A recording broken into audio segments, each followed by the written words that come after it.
सातारा जिल्हा भारतीय जनता पार्टीचे उपक्रमशील आणि कर्तव्यदक्ष जिल्हाध्यक्ष आदरणीय श्री धैर्यशील दादा कदम आपण या कार्यक्रमाच्या निमित्ताने उपस्थित आहात। आपला सन्मान या ठिकाणी रसिकाताई पाकळकर मॅडम यांचा या ठिकाणी सन्मान होतोय।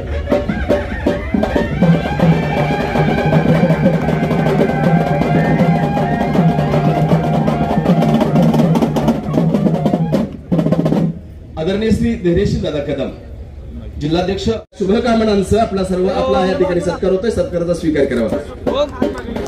स्वर्गीय महाराष्ट्र राज्याचे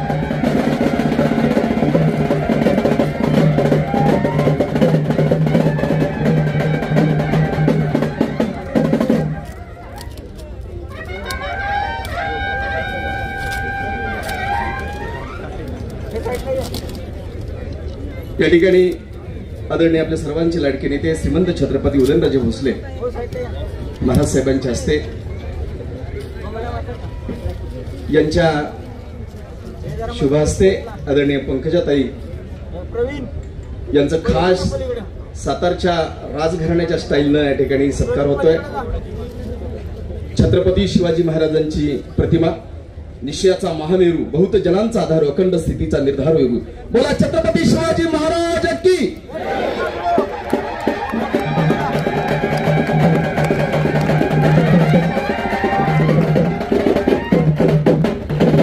धन्यवाद ताईसाहेब। स्वर्गीय लोकनेते स्टेजवर उपस्थित पंकजाताई, श्रीमंत छत्रपती उदयनराजे भोसले आणि सर्व मान्यवर आणि समोर बसलेले सर्व मान्यवर, आप सगळ्यांना सुस्वागतम सुस्वागतम। आज नक्षत्र का बहुत भाग है कि पंकजाताई हमारे साथ हैं और बहुत खुशी है इसलिए कि आप सबको मालूम है कि मुंडे साहब उदयनराजे के मतलब कि मेंटर बोलते हैं, क्या what you call a mentor, what is in Marathi, मार्गदर्शक और वडिलांसारखे होते। और मुझे एक नक्षत्र के बारे में आपको सालों साल मालूम है, 18 साल हो गए हैं, आप सब ने साथ दिया, उसकी मैं बहुत बहुत आभारी हूँ। और मेरे साथ जो सब यहाँ पे उपस्थित साथ जो औरतें हैं जिन्होंने जो नगर सेविका थे, नगर अध्यक्ष रही हुई हैं और उन्होंने सालों साल इस कार्यक्रम को बढ़ाया है और अच्छा किया है, उसकी मैं बहुत बहुत आभारी हूँ। लेकिन आज जब पंकजाताई यहाँ पे आए हैं उसकी मैं बहुत खुश हूँ वो होके, इसलिए कि मुंडे साहब, आपको वो पंकजाताई मालूम होगा कि नहीं मालूम नहीं, मैंने आप ये कहानी मैंने एक्चुअली अभी के लिए बचा के रखी है। मुंडे साहब जब मैं कॉलेज में थी तब वो मेरे लोकल गार्डियन थे, ये आपको मालूम था? उनको मालूम भी नहीं था, वो भी बच्चे थे, हम भी बच्चे थे। और जब मैं कॉलेज में गई थी तो मुझे कुछ काम था मेरे कॉलेज के हिसाब से, और उस टाइम मेरे जो पिताजी के मामा थे वो भैरव सिंह शेखावत, वो चीफ मिनिस्टर राजस्थान थे, तो उन्होंने बोला था वहाँ पे मुंडे साहब हैं, वो डेप्यूटी चीफ मिनिस्टर थे उस वक्त, उनसे जाके मिलना, वो आपका काम जो भी है वो करा देंगे। तब मैं उनके ऑफिस में पहुंची, बच्ची थी मैं भी, कुछ 17-18 साल के कॉलेज में, और अपने भाई के साथ मैं वहाँ पे पहुंची। जैसे ही मैं पहुंची उन्होंने बोला ये मेरे पीए का नंबर, ये मेरा नंबर, आपको कभी भी कुछ चाहिए। मतलब कि मैं सच्ची में उनको जानती भी नहीं था, पर ऐसा उनका दिल था, ऐसे वो थे खुले दिल के। और उस टाइम मैं उदयनराजे की बीवी नहीं थी, आप समझ सकते हो, मैं कोई भी नहीं थी, मैं ऐसे ही आई थी। तो उन्होंने इतने खुले दिल से बोला कि आप, और वो पूरे मेरे 3 साल कॉलेज में वो मेरे लोकल गार्डियन रहे। मैं मतलब उनका नाम तो I did use his name, I am sorry, end it was a real privilege. और ऐसी किस्मत रही कि जब मेरी शादी हुई, मुझे मालूम नहीं था कि मुंडे साहब मेरी शादी पे होंगे, पर जयपुर में मुंडे साहब और गडकरी साहब हमारे शादी पे वहाँ पे थे। मैंने बोला देखो ये सही है, यही मेरे लोकल गार्डियन, और अब यहाँ पे भी तो उनका आशीर्वाद और उनका साथ उदयन राजे को ही नहीं मुझे भी रहा है। तो इसलिए ये बहुत बहुत हमारे भाग्य की बात है कि पंकजा ताई हमारे साथ हैं और यहाँ पे आए हैं और नक्षत्र में आए हैं। मेरे लिए ये बहुत गर्व और खुशी की बात है। और मैं इतना ही बोलूँगी, ये कहानी शायद मैंने पंकजा ताई से मैं बहुत जब हमारी शादी हुई थी और हमारे बच्चे छोटे छोटे थे तब हम साथ मिलते थे पूना में, और तब से मैं जानती हूँ। मुझे याद नहीं कि मैंने आपको कभी ये बताया कि नहीं, बताया था, शायद बताया होगा।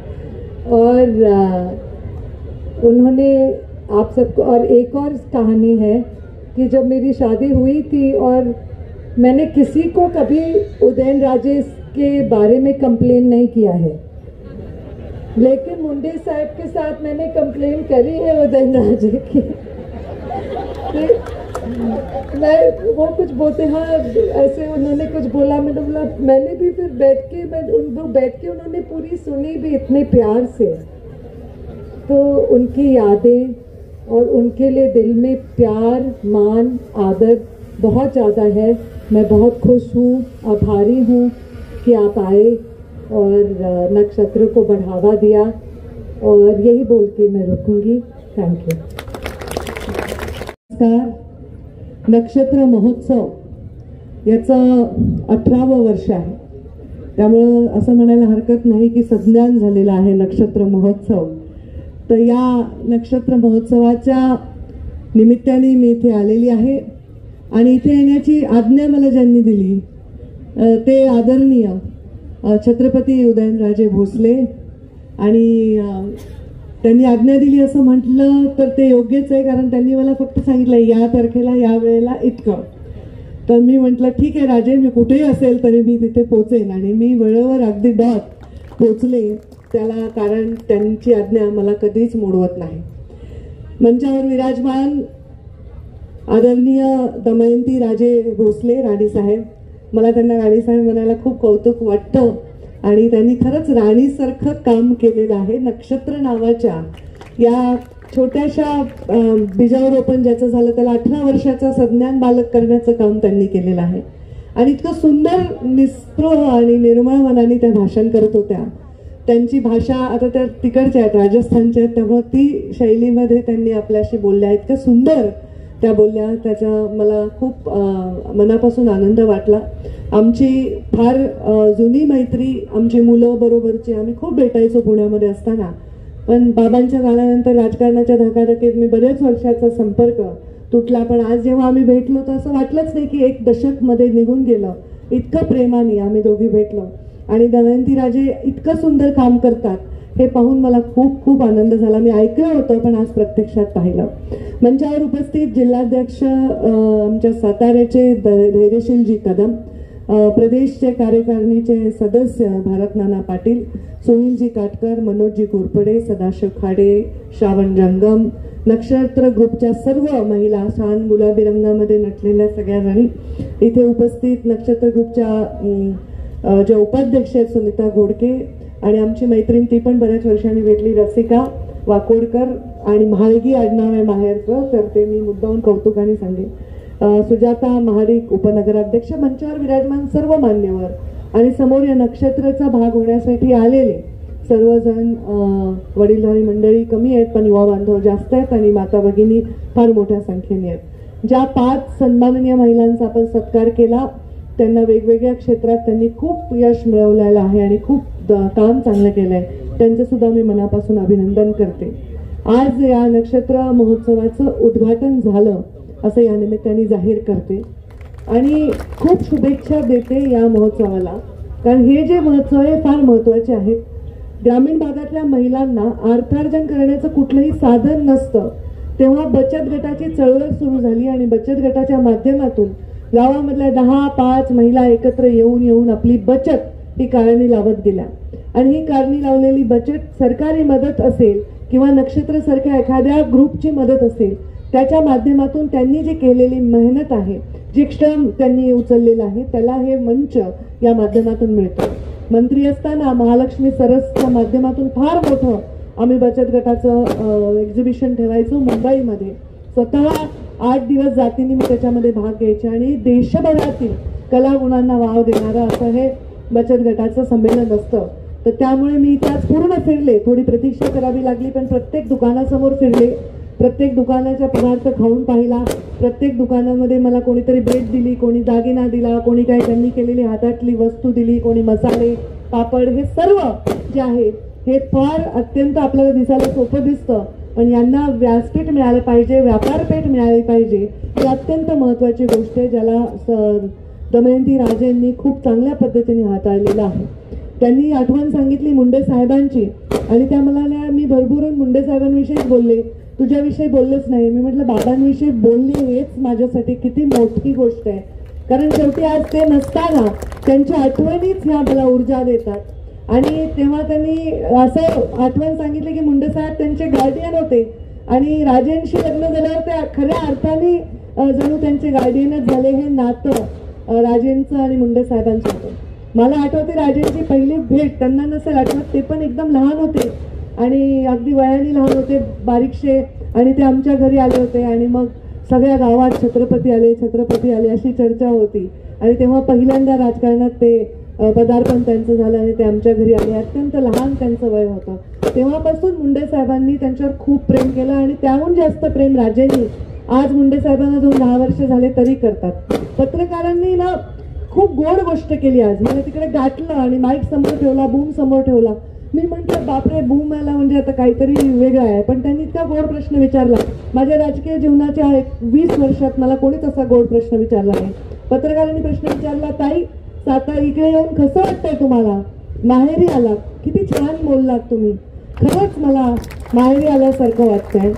कारण माहेरच नाही ना, मी घरात मोठी, राजकारणामध्ये एवढा संघर्ष आणि बाबांच्या जाण्यानंतर एक स्त्री शरीरात जन्म घेऊन पुरुषाचे सगळे सोपस्कार करावे लागणारी मी, मला माहेर काही कधीतरी जावं वाटतं ना.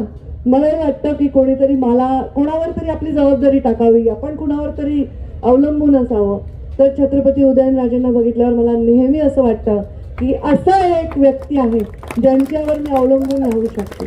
मला आठवतं मी जेव्हा पुण्याला शिफ्ट झाले होते, मुंबईला माझं लग्न झाल्यानंतर मी मुंबईवरनं पुण्याला शिफ्ट झाले, तर राजेंनी घरी जेवण ठेवलं होतं आणि त्यांनी आम्हाला बोलवलं आणि त्यांनी सांगितलं, घाबरायचं कारण नाही, मी मुंडे साहेबांना शब्द दिलाय, छत्रपती ते पाठी राखाय, पोरीची काळजी करायची नाही, तेव्हा मध्यरात्री जरी काही लागलं पंकजा तर एक फोन कर, हे त्यांनी हक्काने मला सांगितलं.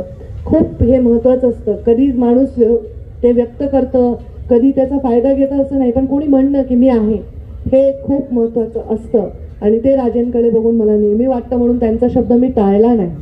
कारण माझ्या शिवशक्ती परिक्रमेला जर उंची मिळाली असेल ना, केवळ राजे तुमच्या तिथल्या उपस्थितीमुळे त्याला उंची मिळाली.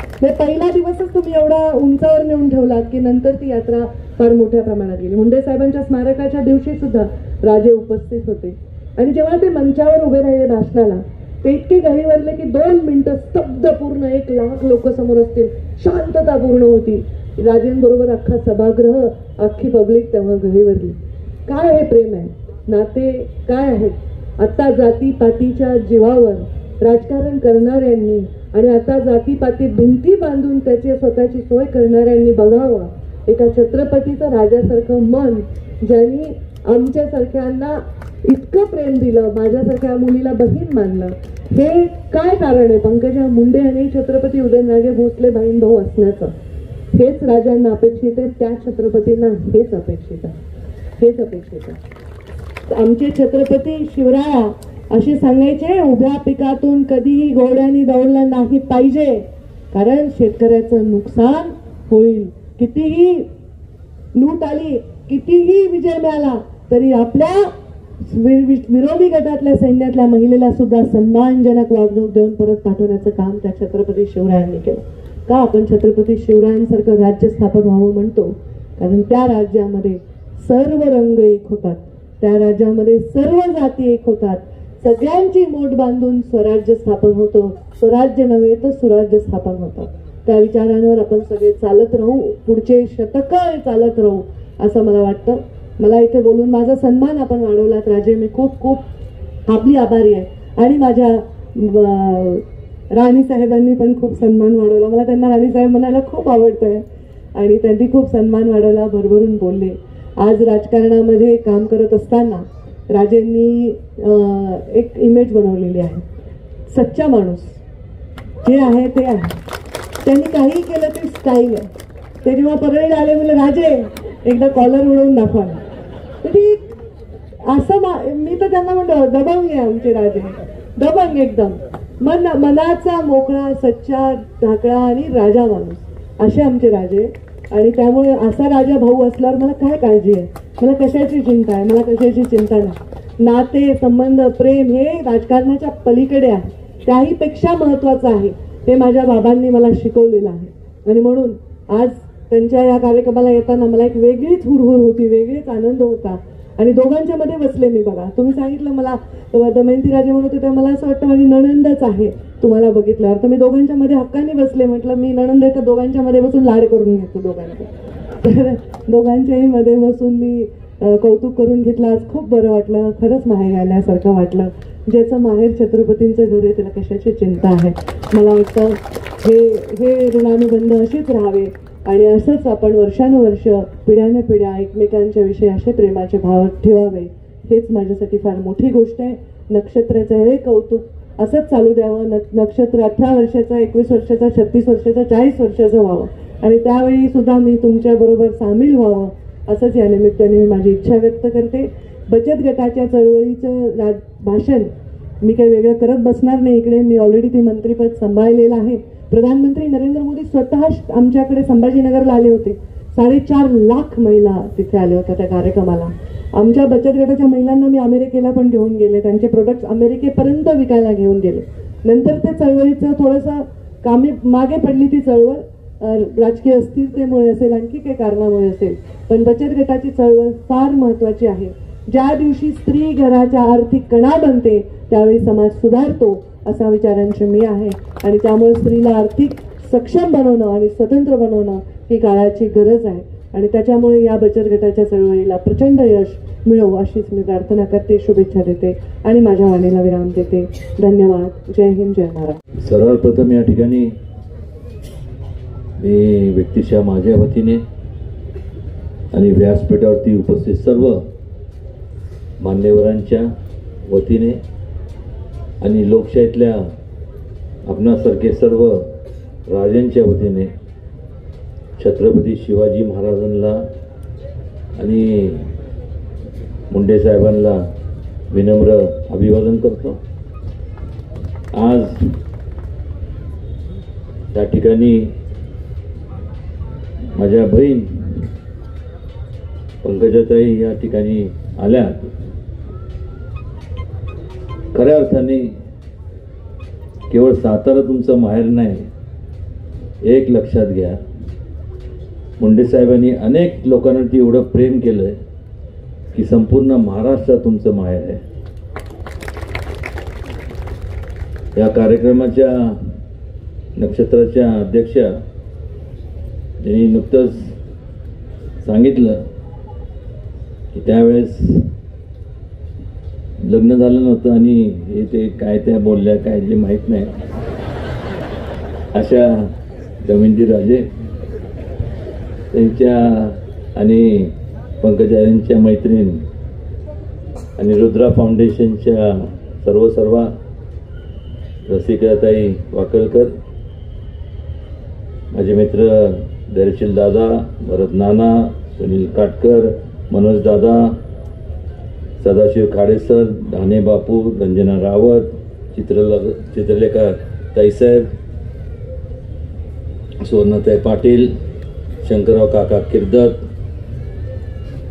गीतांजली कदम, रंजना रावत, सुरभीताई भोसले, चिन्मय कुलकर्णी, संग्राम बर्गे, विठ्ठल शेठ बलशेटवार, विकास गोसावी, राहुल शिवानी,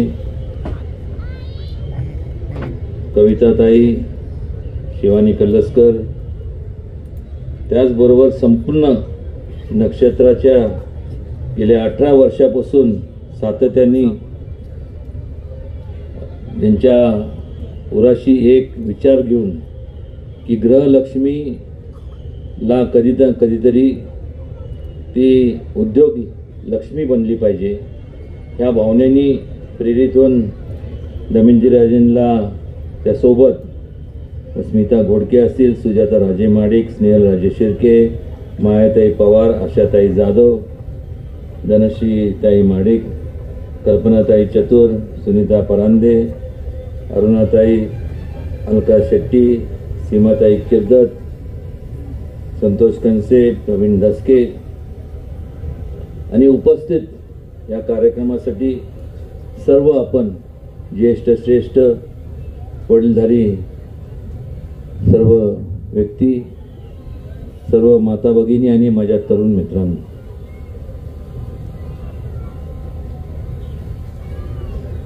या ठिकाणी आवर्जून उल्लेख करावा असं वाटतं की मी जे घडलो त्याच्यात सिंहाचा वाटा कोणाचा असेल तर मुंडे साहेबांचा होता. 7वीत असताना वडिलांचे जे छाया हरपली, त्यानंतर धडपडत समाजसेवा करत मुंडे साहेबांची भेट झाली आणि त्यापासून एक मार्गदर्शक, एक वडील म्हणा आणि त्याचबरोबर मित्र सुद्धा, असे अनेक पैलू मला त्यांच्यामध्ये पाहायला मिळाले. जेव्हा कोण माझं बोट धरत नव्हतं त्यावेळेस त्यांनी माझं बोट पकडलं आणि आज जे मी आहे त्याच्यात सगळ्यात सिंहाचा वाटा जर कोणाचा असेल तर त्यांचा आहे. आणि मग अनेकदा चर्चा व्हायची. मला अजून आठवतं मुंडे साहेब तसं पाहायला गेले आता असते किंवा पंकजाताई सुद्धा हे तसं माझे मतदार आहे का, त्यांचं जे ग्रामदैवत आहे हे शिखर शिंगणापूर आहे. मग त्या काळापासून कामाच्या निमित्त असं जात मग परळीला गेले आणि ज्यावेळेस शिखर शिंगणापूरचा आईसाहेबांनी ठरवलं की इथं मोठा आपण 7 फुटी सोन्याचा कळस बसवायचा, त्यावेळेस आम्ही तो कळस दुसऱ्या कोणाच्या हस्ते बसवला नाही तर फक्त मुंडे साहेबांना एकच सांगितलं. त्यांचे अत्यंत महत्त्वाचे कार्यक्रम होते पण म्हणलं हा योग आहे आणि तुम्हाला आलंच पाहिजे. आणि त्यामुळं ते आले, त्यांच्या शुभ हस्ते पूजा झाली, संपूर्ण त्या देवस्थानचं संपूर्ण, त्यानंतर कुठल्याही प्रकारची अडचण आली नाही. किंवा पावलोपावली त्यांची आठवण कशा करता येते, कारण खऱ्या अर्थाने एक म्हणजे भोळा बाबडा दिलदार ज्याला म्हणतो माणूस, म्हणजे त्यांचं नाव गोपीनाथ मुंडे. म्हणजे मी अत्यंत बारकाईने बघितलं आणि ज्या वेळेस दुर्दैवाने तो दिवस एवढा दुर्दैवी होता, पण त्यानंतर मला अजून आठवतं पहिल्यांदा ज्या वेळेस पंकजा भाषणाला उठली, मी असं बारकाईने बघत होतो आणि नंतर भाषण संपल्यानंतर मी टीव्हीवर बघत होतो आणि मी एकच सांगितलं, म्हणलं बस वाघीण शोभती म्हणलं. एवढं सगळं असताना मला माहित आहे, जेव्हा आपल्या वडिलांचा सावली आपल्याकडून लांब जाते, मी ते सोसलंय, त्यावेळेस पंकजांनी एकच म्हणाले की मी आता रडणार नाही, मी लढणार, लोकांची सेवा करण्यासाठी माझं आयुष्य घालवणार. आणि त्यानंतर अनेक मंत्रिपद, आज जे आपण संपूर्ण बचत गटाचा आपण संपूर्ण जो हा उपक्रम नक्षत्राच्या माध्यमातून गेल्या 18 वर्षे आपण करतोय, त्या खात्याच्या त्या मंत्री होत्या. किंबहुना परवाच त्यासाठी म्हणजे मी दुसऱ्या कामासाठी गेलो होतो मुंबईला, गिरीश भाऊ महाजन यांची भेट झाली. त्यांना मी सांगितलं की आज त्यांच्याकडे ते खातं आहे आणि कुठंतरी ह्या संपूर्ण बचत गटासाठी एक चांगल्या प्रकारचं भवन या ठिकाणी व्हावं, एक बाजारपेठ निर्माण व्हावी, याकरता आम्ही प्रपोजल दिले आणि लवकरात लवकर त्यांनी आम्हाला आश्वासन दिलंय की ते सुद्धा आम्ही मंजूर करू. पण कारण नसताना पंकजांनी माझं खूप कौतुक केलं. आदेश हे ते तुम्हाला वाटतंय का? आदेश मी एकच सांगितलं, लहानपणी कसं असतं माहिती ना, मी म्हणलं आला नाही, काय म्हणतात कट्टी, म्हणलं मग कट्टी होईल ना, नाही कट्टी नको मग या. आणि एक खऱ्या अर्थाने मगाशी ज्या व्यक्तींचं आपण म्हणजे तिथं नतमस्तक होतं, छत्रपती शिवाजी महाराज यांच्या आदर्श घेऊन नाव सांगणारे भरपूर लोक असतात, पण त्यांचा आदर्श घेऊन त्या पद्धतीने ते त्यांचे आदर्श आचरणात आणण्याचं काम फार थोडे लोकांनी केलं. त्यापैकी मुंडे साहेबांनी, त्यांच्या पश्चात पंकजाताई. सर्वधर्म समभावाची संकल्पना त्या काळात महाराजांनी मांडली.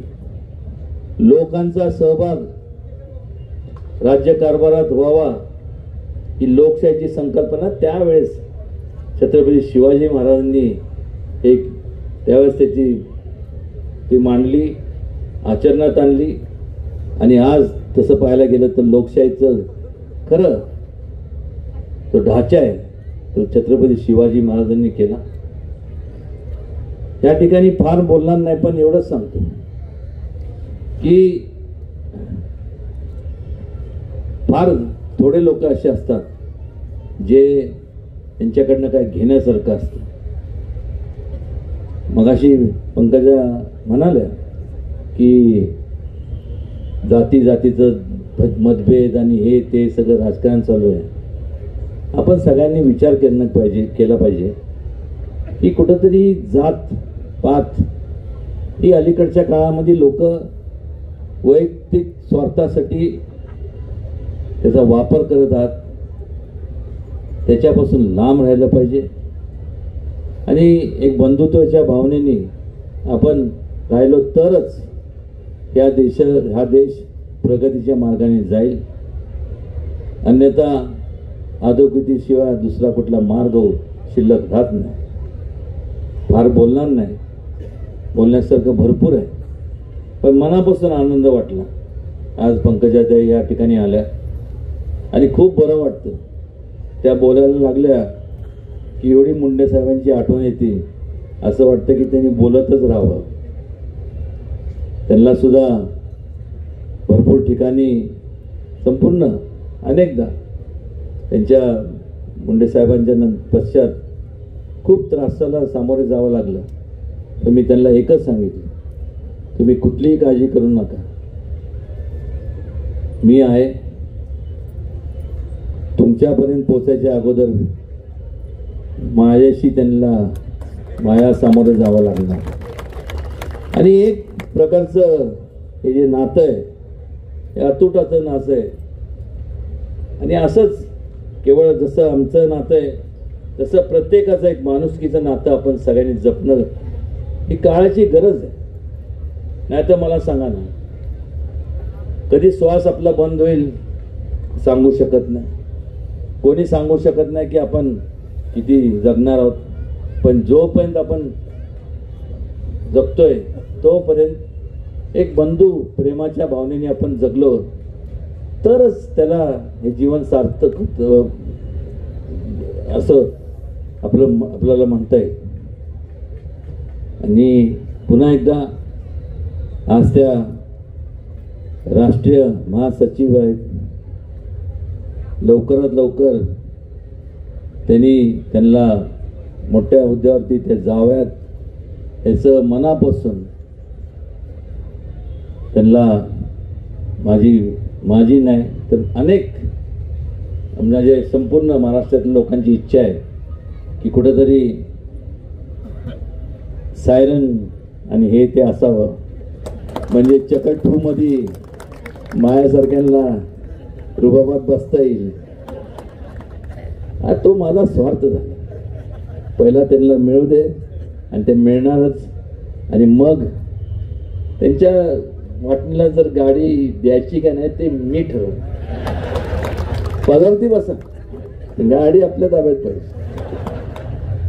एवढंच बोलतो आणि खूप खूप त्यांच्या व्यस्त कार्यक्रमातून त्या वेळात वेळ काढून या ठिकाणी आल्या. मनापासून त्यांचं सातारा जिल्ह्याच्या वतीने, या शाहूनगरीच्या वतीने, तमाम सर्व जिल्ह्याच्या वतीने आणि सर्व जनतेच्या वतीने भरभरून त्यांचं स्वागत. आणि आपण येत चला, नुसतं हाक मारायची. मी तर एवढं पण सांगेन, तुम्ही काळजी करू नका. आता महिला सक्षमीकरणचं सगळीकडं सगळं चालू आहे. मी कधी कधी विचार करतो कुठेतरी आता आपण हे आपल्याला शांत करण्याचं होते डाव दिसतोय. पण तुम्ही सांगा, फक्त तुम्ही इथनं उभं राहा. तुमचा प्रमुख प्रचारक सुद्धा म्हणून मी राहीन. आणि लोक खूप प्रेम करतात. अनेक लोक आहेत, तुमच्या माहितीशी सांगतो, तो काळ असा होता 1995-96चा काळ होता. मुंडे साहेबांकडे मी एक प्रस्ताव मांडला, कारण की अनेक वर्षापासून या संपूर्ण पश्चिम महाराष्ट्राने ज्यांना भरभरून मतं दिले त्या लोकांनी काहीच केलं नाही. मग त्यांच्याकडे मी एक प्रस्ताव मांडला की एखादी जागा सपाट असलं ना तिथं आपण धरण बांधू शकत नाही. ही संपूर्ण सह्याद्रीचे संपूर्ण हा परिसर आहे, त्या ठिकाणी जर धरणं बांधले तर संपूर्ण दुष्काळी भागातले सोलापूर असेल, बाकीचा संपूर्ण भाग असेल, ह्या सगळ्यांचं त्यांचा दुष्काळ, जे ग्रस्त लोक आहेत, जे त्रस्त लोक आहेत, जे व्यस्त लोक आहेत, यांचं कायमस्वरूपी त्यांना त्यांचे प्रश्न मार्गी लागतील. मला अजून आठवतं, मी नाव घेणार नाही, पण काय लोक म्हणाले की त्या काळात की पश्चिम महाराष्ट्र म्हणजे तिथं आपलं एकही आमदार नाही, खासदार नाही, कोणीच नाही, तर एवढी गुंतवणूक करायची का? पण मुंडे साहेबांनी सगळ्यांचं ऐकून घेतलं. ते एवढंच म्हणाले, मी मताकडे बघून राजकारण कधी केलं नाही, मला समाजसेवेचं संपूर्ण करायचं माझा मूळ पिंड आहे. आणि त्याकरता कोण निवडून येतं, कुठल्या पक्षाचं, याच्यापेक्षा जास्त त्या लोकांचं ते संपूर्ण त्रासलेले लोक आहेत त्याचा त्रास कमी झाला पाहिजे. ते सुद्धा एक चांगल्या प्रकारे जीवन त्यांना जगता आलं पाहिजे. आणि त्यावेळेस कृष्णा खोरेसारखी संपूर्ण जी योजना आहे त्यांनी मान्यता दिली. आणि आज संपूर्ण दुष्काळ भागात जे लोक आहेत, अक्षय सांगतो, आज जिथं कुसळ उगायची नाही आज तिथं हिरवंगार सगळं पाहायला मिळतं. आणि त्याचं संपूर्ण श्रेय जर कोणाला असेल तर मुंडे साहेबांना आहे. त्यामुळे सांगितलं मी आपल्याला की तुम्ही ह्या भागातल्या लोकांवरती उपकार म्हणणार नाही, पण खूप म्हणजे ज्यांना भरभरून दिलं त्यांनी कधी काळजी घेतली नाही, आणि ज्यांना काही दिलं नाही त्यांनी त्यांना सांभाळलं. ही जाणीव या प्रत्येक जिल्ह्यातल्या प्रत्येक, आणि ह्याच काय सोलापूर काय संपूर्ण परिसरातल्या सगळ्या लोकांना आहे. त्यामुळे पंकजा ताई एवढंच एक लक्षात घ्या की सक्षमीकरण महिलांचं आहे आणि तुम्ही सक्षम आहात, पुढचं काय बोलत नाही. आणि सक्षमतेला लक्षात आलं ना, त्या लेवललाच राहिलं पाहिजे. आणि त्या लेवलसाठी जे म्हणून एक भाऊ या नात्याने करावं लागेल ते निश्चितपणे करील.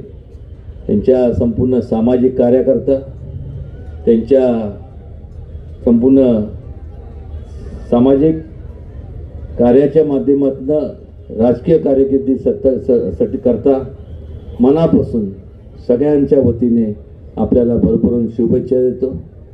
आणि पुन्हा एकदा आपण या ठिकाणी आला आणि आपलं मनोगत व्यक्त केलं, खरोखर मन भारावून गेलं. एवढंच मी सांगेन. आणि असंच वरच्यावर काय काम नसलं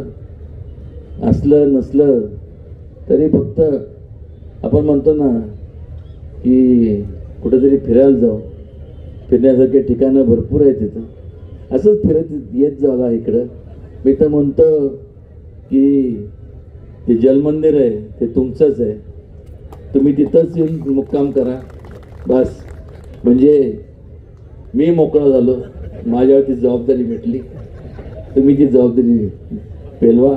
आणि तुमच्या शेजारी बसल्याच आहेत, संपूर्ण महिला राज झालं पाहिजे. नाही एकदम आता मला माहिती आहे सगळे दातोट खातात काळजी करू नका.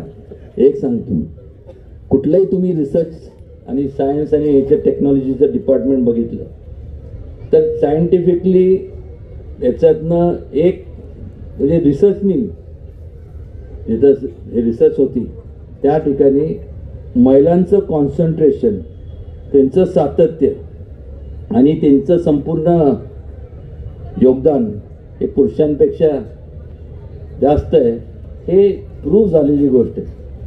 आता पुरुषांचं काय तिथं एक बोलायचं आणि मग जाता जाता असं सुनील असं म्हणत होतं तर गेला बाहेर तिथं ते म्हणजे ते मळत बाहेर जास्त पण थोडंसं इथं असं करून लय शहाणा आहे. आणि परत हे करताना त्याला दाखवतच म्हणजे सुनील मेला. असं महिलांचं नसतं. त्यामुळं विश्वास महिलांवर ठेवा. म्हणजे याचा असा अर्थ नाही की माझ्यावर ठेवू नका. मी सुद्धा एक एक्सेप्शन म्हणतो ना, एक अपवाद म्हणतो, त्यातलं एक मी पात्र आहे. सगळे आता म्हणत असतील की आम्ही काय विश्वासाचे पात्र नाही. बघू आता आहे एप्रिल मे मध्ये बघू. तसं काय बघायची भानगडीत पडू नका. चेष्टा केली. तुम्ही सुद्धा विश्वासाचे पात्र आहात. कुठेतरी फार सगळं एकदम गंभीरपणे सगळे चाललं होतं म्हणून थोडंसं लोकांमध्ये जरा झोपतील. आणि आता जास्तीत जास्त खिशात जेवढे पैसे आहेत बाहेर सांगून ठेवलं सिक्युरिटीला. म्हणलं ज्यांना घरी जायचं असेल ना त्यांची खिशे तपासा. हे बघा, जोपर्यंत तुम्हाला सांगतो ऐका, त्यांना सांगितलंय जोपर्यंत आशय होत नाही तोपर्यंत बाहेर कोणाला सोडायचं नाही. त्यामुळे महिला तुम्ही काळजी करू नका. सगळे बचत गट खूप तुमची विक्री होणार आहे. नाही तर मी तिथं आहे. त्यामुळे मी कोणाला सोडत नाही. आणि त्यांच्याबरोबर आता ते घरचे आले असतील ते पहिलं तर त्यांना सोडणार नाही. असं कधीतरी ढिलं करा जरा. काय असंच प्रेम राहू द्या. असंच आपल्या सगळ्यांचे आशीर्वाद आमच्यासारख्यांच्या पाठीशी राहू द्या, कारण की त्यातनं एक प्रकारची ऊर्जा मिळते, त्यातनं एक प्रकारचं प्रोत्साहन मिळतं तुमची सेवा करण्यासाठी. त्यातनं असं वाटतं की कुठंतरी आम्ही जेव्हा करत असतो तेव्हा कुठल्या स्वार्थी भावनेने करत नाही की आपल्याला हे पाहिजे ते पाहिजे, अजिबात नाही. तुमचं भलं व्हावं, तुमचं चांगलं व्हावं, तुमचं उत्कर्ष व्हावा, तुमची प्रगती व्हावी आणि तुमच्या माध्यमातून तुमचं भरपूर तरुण जे पिढी आहे तुमच्या ती बरोबर त्यांनी भरारी मारावी एवढंच या प्रसंगी सांगतो. आणि पुन्हा एकदा पंकजाताई आणि ते आल्या त्या ह्या सातारला आणि ह्या कार्यक्रमाला त्यांनी उपस्थिती दर्शवली त्याबद्दल पुन्हा एकदा नक्षत्राच्या वतीने व्यक्तिशः माझ्या आणि नवीन यांच्या वतीने त्यांचे मनापासून आभार मानतो. जय हिंद, जय महाराष्ट्र.